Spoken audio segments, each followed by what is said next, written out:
I know that when you first look at this, it looks a little bad because we have all these division by zero errors, and there's probably 8 or 10 different kinds of errors that you can get when you're doing your calculations.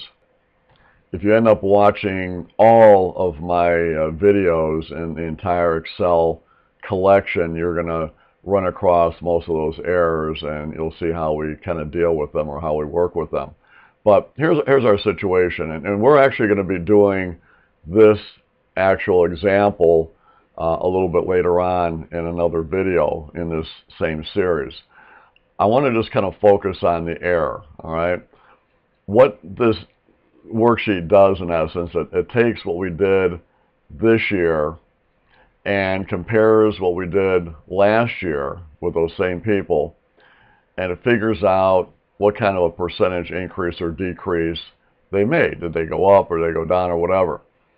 Well, part of the formula is going to be taking this column, which in some cases has a 0 in there, and it's going to be dividing. So you can see, like on this first formula here, we've got, F3 minus G3, and then all of that in parentheses divided by G3, and G3 in this case is this column, and you can see these zeros in there. So when that happens, when it takes place with that denominator, in this case being a 0, you end up getting these division by 0 errors. So what we need to do is get it so where, and of course, having that is okay, it just doesn't look good, all right?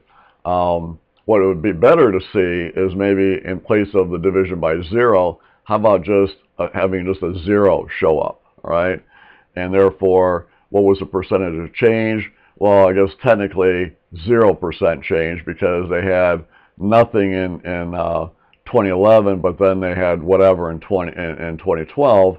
What kind of an increase is that? Well, it can be argued a number of different ways. You can say, well, it's a 100% increase, it's a 1,000,000% increase, it's whatever.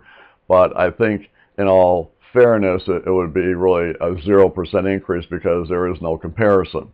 All right, there's no point of comparison. Next year, then it would be fine.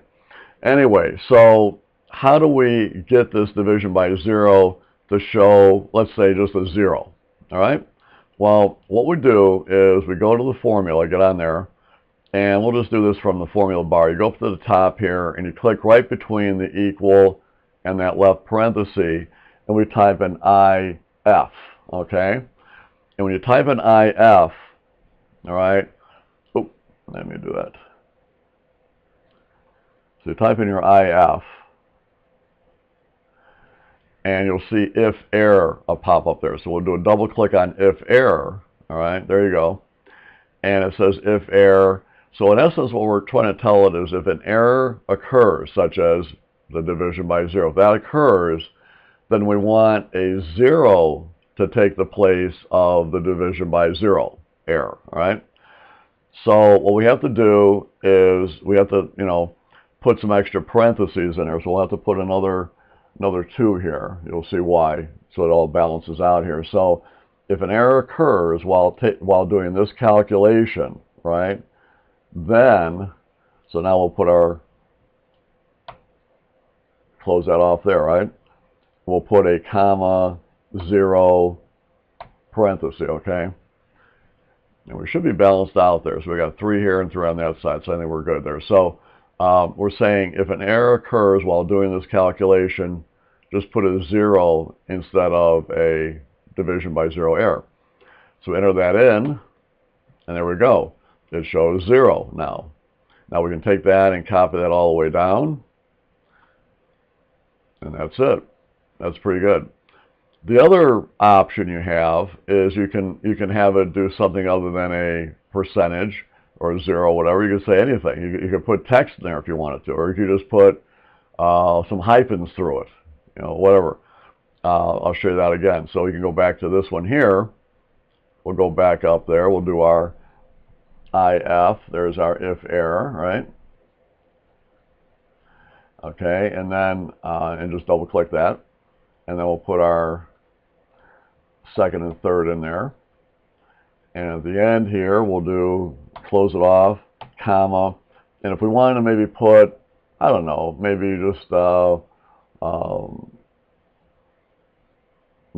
three little dashes or something, we can just do a quotation mark, right, just like that, quotation mark, hyphen, hyphen, hyphen, that'd be like our three markers there, right? And then close the quotation.